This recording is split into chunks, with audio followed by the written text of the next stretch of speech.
श्री शिवाय नमस्तुभ्यम। हर हर महादेव। पूज्य प्रदीप मिश्रा जी के उपाय और कथा सुनने के लिए आप सभी का मेरे चैनल धार्मिक वीडियो पर स्वागत है। प्लीज़ वीडियो को पूरा देखिए और लाइक कमेंट और शेयर कीजिए और फॉलो ज़रूर कीजिएगा। पूज्य प्रदीप मिश्रा जी के उपाय बहुत अच्छे और अचूक होते हैं। अगर आपकी भी कोई मनोकामना अधूरी है या कोई ज़िंदगी में परेशानी चल रही है तो ये उपाय देखकर और करके आप भी अपनी मनोकामना पूरी कर सकते हैं।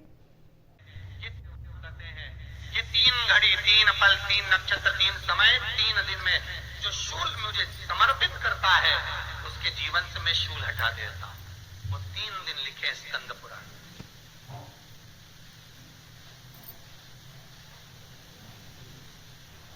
महाराज बैसाख महीने में जो प्रदोष आती है, बैसाख के महीने में बहुत ध्यान से सुनना भाई, जो अपनी जिंदगी से बहुत तंग आ गए हो, परेशान हो गए हो, कष्टमय जीवन जी रहे हो, बहुत दुखी हो गए हो, उनके लिए ये स्कंद पुराण का चरित्र फिर मिले ना मिले आप प्रेम से सुन लो।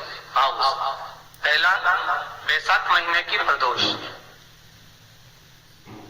चाहे वो शनिचरी प्रदोष हो, चाहे रविवार की हो, सोमवार की हो, मंगल की हो, बुधवार की हो, गुरुवार की हो, शुक्रवार की हो, शनिवार की हो, कोई भी वार की हो, पर बैसाख महीने की प्रदोष, प्रदोष काल में शाम का समय सूर्य डूब रहा हो, बस डूबा ही हो, और उस समय पर सूर्य के डूबन के तुरंत बाद बाबा को धतूरे के साथ में बेलपत्री ना चढ़ाते हुए बेलपत्री के वृक्ष के 7 कांटे बाबा के शिवलिंग पर समर्पित करे जाते हैं। महाराज अपनी जिंदगी में अड़चनों को हटाने के लिए, फिर आप जिस व्यापार में उतरे, जिस व्यवसाय में उतरे, जिस नौकरी में उतरे, आप दिल से करें, आपको तरक्की मिलेगी। आप हार नहीं सकते, नीचे नहीं आ सकते, उन्नति पर ही चढ़ेंगे। एक वैशाख मास की प्रदोष, दूसरा शिवरात्रि के दिन मध्याह्न का समय। महाराज जो बड़ी शिवरात्रि होती है माघ की, बड़ी शिवरात्रि के अंतर्गत मध्याह्न का समय, दोपहर के ठीक 12 बजे, चाहे फिर वो कोई भी दिन हो, महाराज शिवरात्रि जिस दिन पड़ रही हो,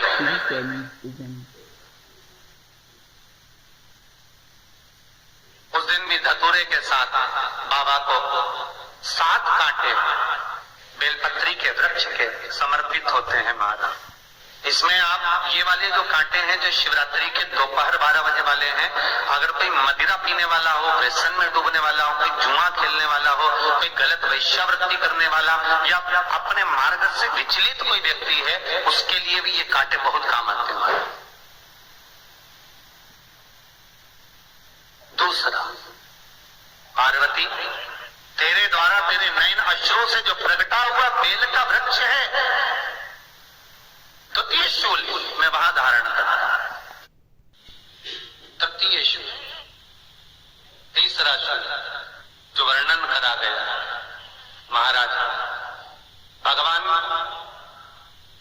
श्रावण के महीने में जो भी दूसरा सोमवार पड़े, जो भी पड़े, श्रावण के महीने का जो दूसरा सोमवार होता है, उस दूसरे सोमवार में रात्रि के समय पर, अर्थात शास्त्र अब घड़ी और पल का स्मरण करेंगे तो रात्रि के बजेंगे 10 से 12 बजे, मारा 10 से 12 के बीच में धतूरे के साथ बाबा को शूल समर्पित होता है। महाराज ये भी हमारी बाधाओं को, हमारी तकलीफों को, व्यापार व्यवसाय के लिए, नौकरी सर्विस के लिए, बहुत सारे एग्जाम में आप बैठ लिए, गवर्नमेंट एग्जाम के लिए बैठ लिए, नहीं हो रहा, ये 3 बार मेरे शंकर को बेलपत्री के वृक्ष के शूल समर्पित होते हैं, उसका आनंद पाना और उससे अपने को सुख प्राप्त करना।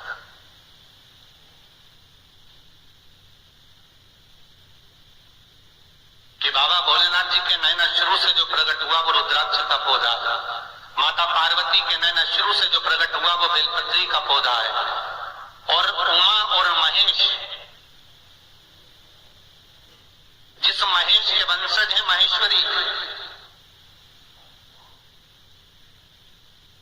जिनकी 12 धाम प्रगति है भगवान महेश के द्वारा।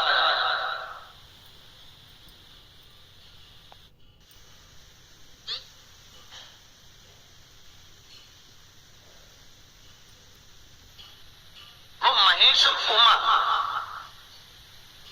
और महेश का जो चरित्र है कि उमा और महेश का जब प्रागट्य हुआ, उमा और महेश जब दोनों आनंद में विभोर होकर जब चलते हैं और दोनों के बैठने से तप मुद्रा से जो पौधा उत्पन्न होता है वो शमी का पौधा।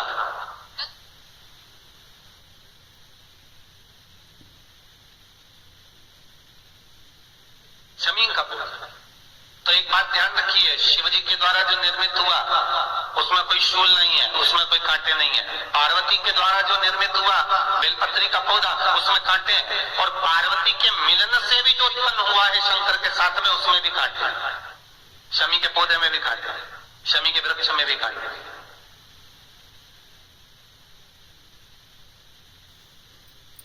तो पार्वती जी स्कंद पुराण में प्रश्न कर रही हैं भोलेनाथ जी से कि प्रभु मुझे ये बताओ कि आपके द्वारा जो निर्मित हुआ उसमें शूलता नहीं है, और मेरे द्वारा जो निर्मित हुआ उसमें शूल क्यों आया, उसमें कांटा क्यों आया। जीजियों, आपको थोड़ा बुरा तो लगेगा इस प्रसंग को सुनकर, पर लग जाए, पर आज कथा निकली है तो सुन लो कि शिवजी जिस रुद्राक्ष को उत्पन्न कर रहे हैं उसमें शूलता नहीं है, और पार्वती जी जो संग में मिली हैं उसमें भी शूलता है, और पार्वती के द्वारा जो प्रकट हुआ बेलपत्र उसमें भी शूलता है। तो भगवान महादेव बोलते हैं, मैं तुझे कुछ कहूं और कहने पर तुझे तेरे हृदय में कोई बात चुभे, शूल लगे तो मुझे ठीक नहीं लगेगा। नहीं नहीं नहीं, आप कहिए प्रभु, मैं सुनने के लिए तैयार हूं, आप तो बोलो कि कारण क्या है। भगवान कहते हैं, पार्वती बस अंतर इतना है, नारी का जो स्वभाव होता है, स्त्री का जो स्वभाव होता है, उसके हृदय में छोटी छोटी बात के शूल बहुत होते हैं।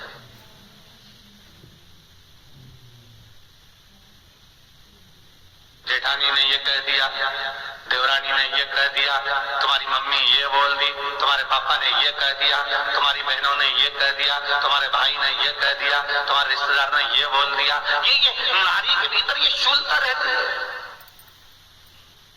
तो पार्वती जी बोली कि जितना तप आपने करा उतना तप मैंने करा, और जितनी साधना आपने करी उतनी साधना मैंने करी, और जितना आराधना दिल से आपने करी उतनी आराधना दिल से मैंने करी, फिर इसमें शूलता कहां से आ गई। भगवान शिव बोले, बस पार्वती बात इतनी सी है कि जब मैं आराधना करने बैठता हूं तो मेरी दृष्टि में सम्मुख में कुछ नहीं होता। जब मैं आराधना करने बैठता हूं तो मेरी दृष्टि में मेरे सम्मुख में कुछ नहीं होता कि कौन ने क्या करा है, कौन ने क्या बोला है, कौन क्या कर रहा है, उससे मुझे मतलब नहीं होता, उससे मुझे कोई मतलब नहीं। पर पार्वती, जब तू आराधना करने भी बैठती है ना, तो तेरी चित्त वृत्ति में कहीं ना कहीं किसी ना किसी रूप में कोई शूल आई। पूज्य प्रदीप मिश्रा जी ने बताया कि जो माता पार्वती से उत्पन्न हुए उन सभी पौधों में शूल हैं, लेकिन जो भगवान शिव से उत्पन्न हुए हैं उन पौधों में शूल नहीं है। इसलिए पूज्य प्रदीप मिश्रा जी ने बताया कि औरत की जिंदगी में हमेशा कांटे और शूल होते हैं कि उस इंसान ने मुझे ये बोल दिया, उस इंसान ने मुझे ये बोल दिया। पूज्य प्रदीप मिश्रा जी ने कथा में बहुत अच्छी और अचूक बातें बताई हैं। अगर आपको वीडियो अच्छा लगा हो तो लाइक, कमेंट और शेयर करें, और वीडियो को प्लीज़ पूरा देखिए, और हर हर महादेव इनबॉक्स में ज़रूर लिखें। आदत देखी साहब, भगवान की सेवा करने बैठी है तो भी भीतर थोड़ा सा शूलता भरी हुई है। महाराज बताओ, इतने सारे भगवान इकट्ठे कर लिए, मैंने बोला था बहू से कि वहां रख लेती है, बताओ इतने सारे यहाँ पर लाकर रख दिए हैं, अब इसकी सेवा करना पड़ रही है, अब ये करना पड़ रहा है। प्रसाद लेने के लिए रसोई घर में गई, भगवान का भोग लगाने के लिए, तो उसमें भी शूलता आ गई। इतने घंटों से मैं सामान ढूंढ रही, फ्रिज में मिल ही नहीं रहा, मैंने रखे गई थी, भगवान जाने कहाँ चले गए।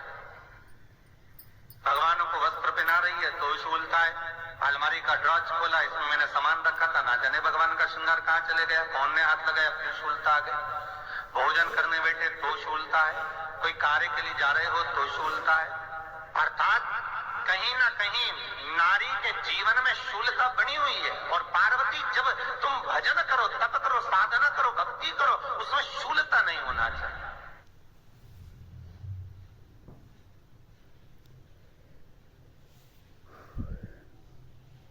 पार्वती जी ने कहा, भोलेनाथ,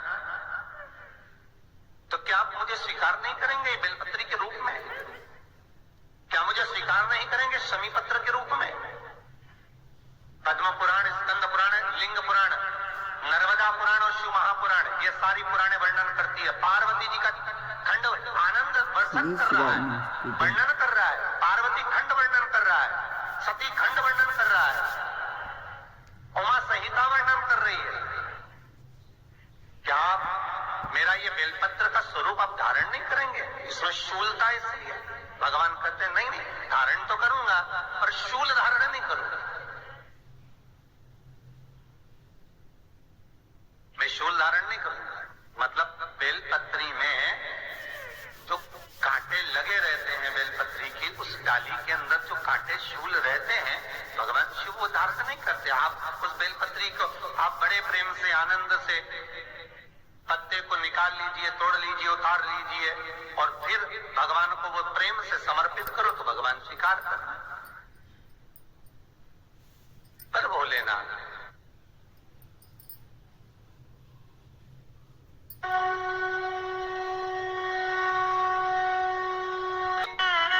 कई लोग कहते हैं भगवान ने कृपा करी, हमारे घर में तो बेटा हो गया, बेटी नहीं, भगवान की कृपा की बेटी नहीं। हम कहते हैं किस्मत वाले नहीं हो, भाग्य बेकार है आपका अगर तुम्हारे घर में बेटी नहीं। श्री शिवाय नमस्तुभ्यम। हर हर महादेव। पूज्य प्रदीप मिश्रा जी के उपाय कथा मुझे तो बहुत अच्छी लगी। अगर आपको भी लगी हो तो लाइक, कमेंट और शेयर जरूर करिएगा। हर हर महादेव। जय शिव शंकर, जय भोलेनाथ।